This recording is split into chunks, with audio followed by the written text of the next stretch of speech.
Alright everybody, welcome to the American Nuclear Society. We're so excited to show you our demos related to nuclear plasma and radiological engineering. Stay tuned for more.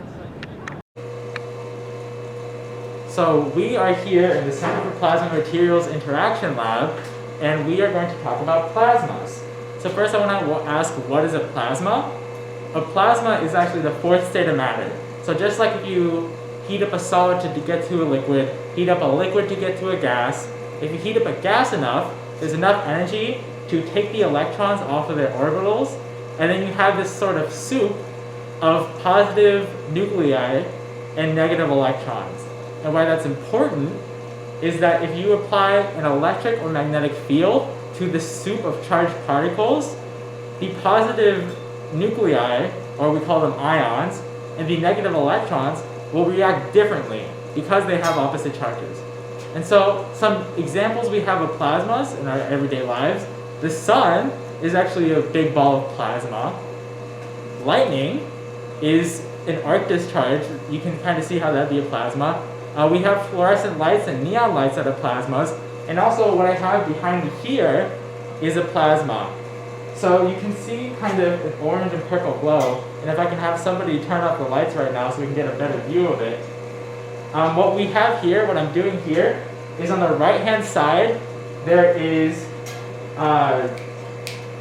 what gas?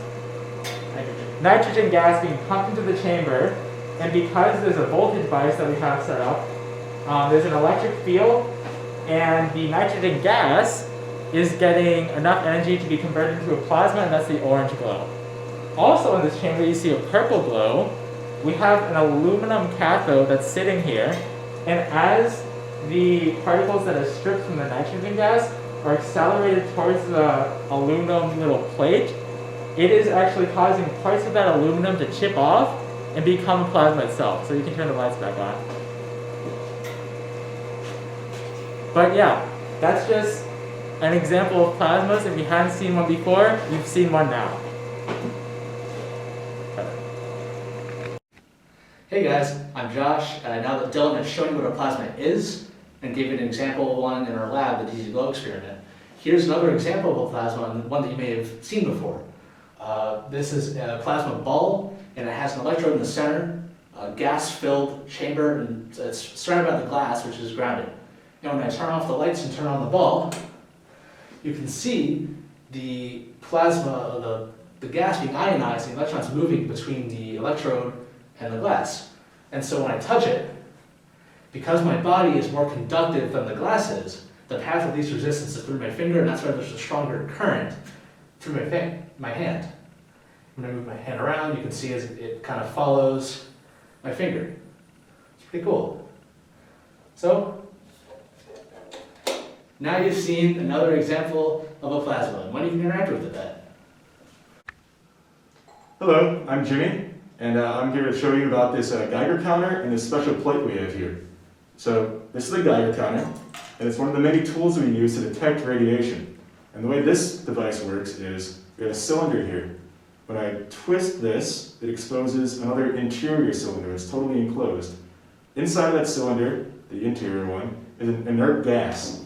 And when certain kinds of radiation hit this cylinder, it then sends an electrical signal through that gas into the wire, into this device, which then shows us how much it's detecting. And the device can then send it to the speaker that gives us a nice sound to let us know about how much radiation there is. So if I turn it on here, you're not going to hear anything right now because there's not too much radiation around us. There is always background radiation, but it's not really that significant, relatively speaking. On the other hand, if I hold it up to our plate here, we get a lot of outputs, lots of sound coming out of that device. And the reason for that is because this is not a normal plate. This is a Fiestaware brand plate, and from during the 90s until about 1972, they made these using a uranium glaze. That's how they got this color here. And so it's not dangerous to be in front of me here. It's totally fine to handle and be in the room with. The issue came if a paint chip were to come off. And for that reason, it's taken off the market because if you were to ingest that, it wouldn't be super healthy. So it's a great source now for our use here in experiments. The main thing that decays within it is uranium-238, which is a lot of beta decay. but it's a very constant source, and it's not very harmful, not super radioactive, so it's great to use in things like this. So once again, if I were to turn this on, hold the detector, you can see that radiation hitting the device, the detector.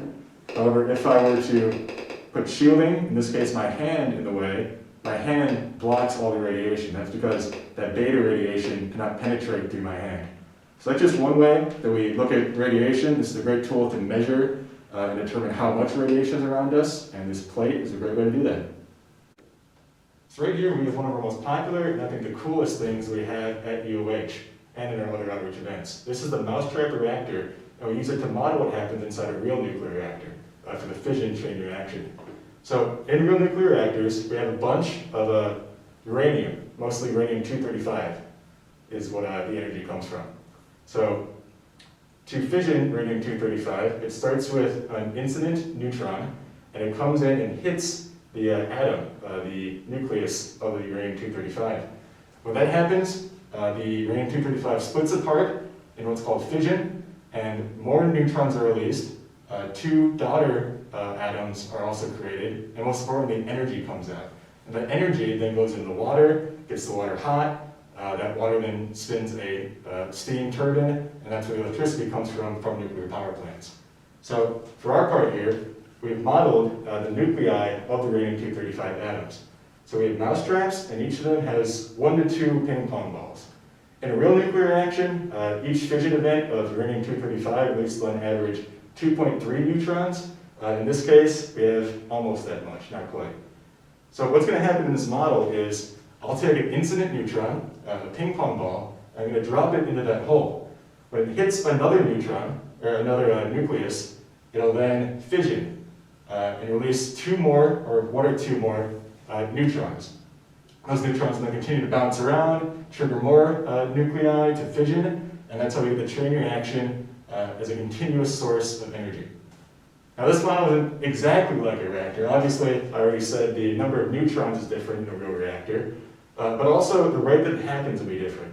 So when I drop it in, you'll notice it goes extremely fast, and nearly all of them go off.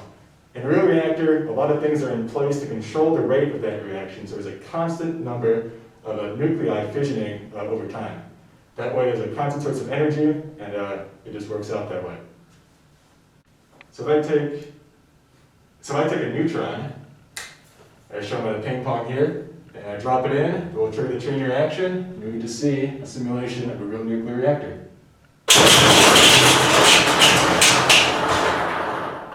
And there you have it. That was a fission chain reaction in our mousetrap reactor. This was the American Nuclear Society Engineering Open House exhibit. We just all wanted to say, thanks for watching!